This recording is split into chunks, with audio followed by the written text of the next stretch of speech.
It was the morning after Christmas, December 26, 1996. A quiet morning transformed into chaos. At 5:52 a.m., the Boulder Police Department received a frantic 911 call. Patsy Ramsey, JonBenét's mother, reported that her daughter had been kidnapped, and that she had discovered a ransom note demanding $118,000, a sum equal to John Ramsey's annual bonus from his work in electronics, in exchange for her safe return. Officers arriving on the scene were immediately struck by the calmness of the home. Christmas decorations were still in place. Gifts sat unopened on the floor. The smell of pine still lingered. And yet, JonBenét's bedroom was empty. The ransom note itself was bizarre. Nearly 400 words, handwritten on paper taken from inside the home. It claimed to be written by a small foreign faction, warning the Ramseys not to contact the police. Yet Patsy had already done so. The tone was strangely formal, with lines that sounded almost theatrical. "We respect your business, but not your country." The specificity of the ransom amount, $118,000, suggested someone intimately familiar with John Ramsey's finances. This was no ordinary kidnapping. But first, let's talk about the night before Christmas. It was Christmas night in Boulder, Colorado. A quiet, snow-dusted street lined with modestly grand homes, the kind of street where neighbors exchanged pleasantries and children dreamed of Santa. Inside one of these houses, the Ramsey family mansion, lights twinkled on the tree, ornaments catching the soft glow like captured stars. The scent of pine and cookies lingered in the air. Upstairs, a little girl slept in a pink nightgown, her small body curled beneath a quilt. 6 years old, golden curls spread across the pillow, ribbons from her recent beauty pageant neatly folded on her dresser. JonBenét Ramsey, the child America would come to know as a beauty queen, lay unaware that this Christmas Eve would end in tragedy. The house was silent except for the occasional creak of the wood floors and the soft hum of holiday music lingering from earlier in the evening. The family had celebrated quietly, exchanging gifts and laughter, blissfully unaware that in the span of hours, their lives would unravel forever. Then morning came. A voice would soon shatter the calm, a frantic, trembling call to 911. But even before the call, the world outside the Ramsey mansion would never be the same. Because JonBenét Ramsey didn't simply vanish. She was found hours later in the basement of her own home, lifeless, hidden away from the warmth and laughter of the holiday morning. The scene would confound investigators. No broken windows. No signs of forced entry. No evidence of a struggle. Just a cryptic ransom note, oddly personal and threatening, left at the top of the staircase. Who could do such a thing? A stranger? Someone with detailed knowledge of the family? Or someone hiding behind the facade of normalcy? Before we dive deeper into the chilling details, the police errors, and the dark twists of the investigation that followed, I need you to do something. Hit that like button, subscribe, and turn on notifications. Because this story, the JonBenét Ramsey case, isn't just a murder mystery. It's a labyrinth of unanswered questions, hidden motives, and forensic puzzles. And as we explore it, you'll begin to wonder, could the answer have been right in front of us all along? By late morning in December 26th, the situation escalated. John Ramsey, the father, went down to the basement. Moments later, he emerged screaming, carrying his daughter's small body. JonBenét had been strangled and bound, the details chilling, but the focus of investigators quickly became the question of who could have done this. From the outset, the crime scene was compromised. Friends and family were allowed to move through the house, inadvertently disturbing evidence. Every step, every touch, made it harder for police to reconstruct the night accurately. Forensic investigators would later note inconsistencies, fibers that didn't match clothing, unidentified DNA, and the unusual construction of the garrote used.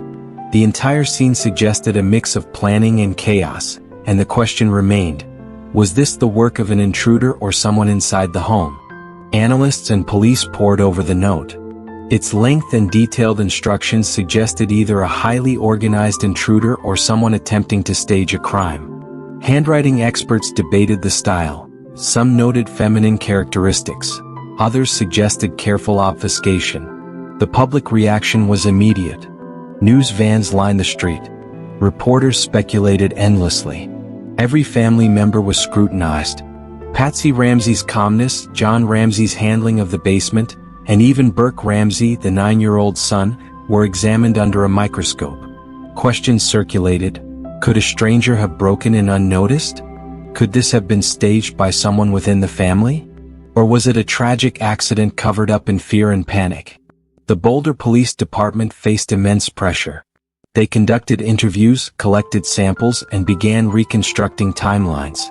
But early missteps, contaminated evidence, chaotic handling of the scene, would haunt the case for decades. By the time DNA testing became advanced enough to isolate male genetic material, initial suspects had been vilified in the media. The Ramseys became both public suspects and symbols of media hysteria. Meanwhile, multiple theories emerged. The intruder theory: a stranger with intimate knowledge of the home enters and commits the crime. The accidental death theory: an incident inside the house escalates, leading to JonBenét's death, followed by a staged cover-up. The Burke Ramsey theory: that an accident involving the older brother occurred, with parents attempting to protect him. Each theory was supported and dismissed in turns, leaving the case open, unsolved, and widely debated. From the beginning, the media narrative often overshadowed the investigation. Every interview, every statement, was dissected and analyzed. Headlines questioned the morality, the actions, and the truthfulness of the family. JonBenét, the innocent child, became the center of a storm she could never have imagined. Television specials, documentaries, and news programs dissected every possible angle. Public opinion swayed with each new theory, leaving the Ramseys isolated and vilified, even as DNA evidence later cleared them of direct involvement. By the afternoon of December 26, 1996, the investigation was already in full swing. Detectives combed the Ramsey mansion, noting every detail: the unusual placement of JonBenét's body in the basement, the twisted garrote, the duct tape over her mouth. Each observation seemed to raise more questions than answers. The ransom note dominated their early analysis. Handwriting experts meticulously examined every stroke, every curve of the letters. Some suggested feminine traits in the writing. Others pointed to deliberate attempts to disguise the author's hand. Linguists analyzed the phrasing: oddly formal, almost theatrical, yet containing specific knowledge of John Ramsey's income. For investigators, it was a riddle wrapped in a threat, a puzzle demanding attention, yet impossible to solve conclusively. Officers faced a surreal challenge: the crime scene was compromised. Friends, neighbors, and even family members had already traversed the home. Each footstep blurred the line between evidence and contamination. And in this environment of confusion, public scrutiny intensified. Cameras lined the streets. Reporters pounded on doors, seeking every detail. The Ramseys, once private citizens, were thrust into an unrelenting media storm. As the investigation unfolded, detectives began to reconstruct the timeline of that fateful night. Christmas Eve had ended normally: dinner, gifts, laughter. The family went to bed. But somewhere between the quiet hours and the first light of Christmas morning, tragedy struck. Evidence suggested the killer, if indeed it was an intruder, had intimate knowledge of the home. There was no sign of forced entry. A small basement window, slightly ajar, became the focal point of speculation. Could someone have climbed through that narrow opening undetected? Perhaps. But questions persisted. Why leave a ransom note if murder was already intended? Why target JonBenét specifically? Amid these uncertainties, suspicion began to drift toward those closest to JonBenét. Patsy Ramsey's calmness during the 911 call, John Ramsey's immediate descent into the basement, even Burke Ramsey's behavior became points of public obsession. Yet despite mounting pressure, police had no concrete evidence to implicate the family. DNA testing had not yet advanced to the level necessary to provide clarity. Meanwhile, the media frenzy showed no signs of slowing. Every interview, every photograph, every minor detail was dissected. The Ramseys' wealth, their participation in the child beauty pageant world, their public image, all were analyzed under a microscope. The narrative often painted a picture of suspicion, of secrets hidden behind a veneer of perfection. Months passed and forensic analysis evolved. Blood samples, fibers, and unidentified DNA were cataloged. Forensic experts would later confirm the presence of male DNA that did not match any member of the Ramsey family. This discovery shifted suspicion away from the parents, yet the public narrative had already condemned them in the court of opinion. Theories abounded. The intruder theory suggested a calculated outsider, someone stalking the home, familiar with the layout, executing a plan that would leave few traces. Some experts even hypothesized that this person may have returned to the neighborhood before or after the crime, observing the Ramseys and selecting the moment carefully. The accidental death theory posited a scenario inside the home that spiraled out of control. Perhaps a playful argument, an accidental injury, or a conflict escalated, resulting in JonBenét's death. Proponents of this theory argued the ransom note was crafted hastily to cover panic and protect loved ones. Then there was the Burke-Ramsey theory, whispering through the shadows of speculation. Could the older brother, only 9 at the time, have been involved directly or indirectly? This theory, controversial and emotionally charged, suggested an accidental confrontation or unintentional harm, with the note serving as a desperate attempt to mislead authorities. Despite the fervor of these theories, concrete answers remained elusive. Investigators reviewed every fragment of evidence, every statement, every anomaly. But each piece seemed to raise more questions than it answered. Years later, the story took a new turn with the emergence of John Mark Carr. In 2006, Carr falsely confessed to the murder of JonBenét Ramsey, claiming he had been with her the night she died. The confession briefly reignited media attention, sparking hope for resolution. But DNA testing quickly disproved Carr's claims, revealing no connection to the crime. It was a stark reminder: the world's obsession with this case could not produce truth where evidence alone failed. By this point, the investigation had become as much about psychology as forensics. Investigators and armchair detectives alike delved into the motivations behind the crime. Was this a methodical intruder, an opportunist, or someone with personal knowledge of the family? The profile of the killer became a mosaic of behavior, carefully analyzed by experts yet never confirmed. In the midst of this uncertainty, the Ramsey family's private lives were laid bare. Every interaction, every emotion, every decision became fodder for speculation. Interviews with friends and acquaintances painted a picture of a family both ordinary and extraordinary, success, wealth, and charm, juxtaposed against suspicion and tragedy. Forensic scientists continued to explore the crime scene. Subtle traces of evidence, fibers, hair, DNA, were meticulously documented. Each sample represented a potential breakthrough, yet each analysis seemed to lead only to more ambiguity. The male DNA discovered on JonBenét's clothing was a tantalizing clue, a signpost pointing away from the family but toward an unknown perpetrator who remained frustratingly out of reach. Public fascination remained intense. Television specials, documentaries, and countless articles chronicled the case, replaying details, reconstructing timelines, and debating theories. Every year, new revelations sparked waves of interest, ensuring that JonBenét's story remained etched into the cultural consciousness. Through it all, one truth persisted: the killer, if still alive, had never been caught. And the questions that haunted the initial investigation, questions of timing, opportunity, and motive, lingered in the shadows, unanswered, yet pressing with the weight of decades. The story of JonBenét Ramsey was no longer just a tragedy. It had become a lens through which America viewed innocence, obsession, and the fragility of perception. The beauty queen, the Christmas morning, the mansion in Boulder, all had transformed into symbols of mystery and loss. Yet, despite the passage of years, despite technological advances and repeated reinvestigations, the truth remained locked behind a veil. Each new forensic test, each renewed inquiry only reaffirmed the enigma. The killer's identity, motives, and methodology remain unresolved, a ghost in the corridors of justice and memory. The Ramseys, once the subject of public vilification, were now largely cleared by DNA evidence. But the stain of suspicion lingered, and the world's curiosity never waned. Every book, documentary, and podcast explored angles, re-examined motives, and debated conclusions, Yet none could offer the certainty justice demanded.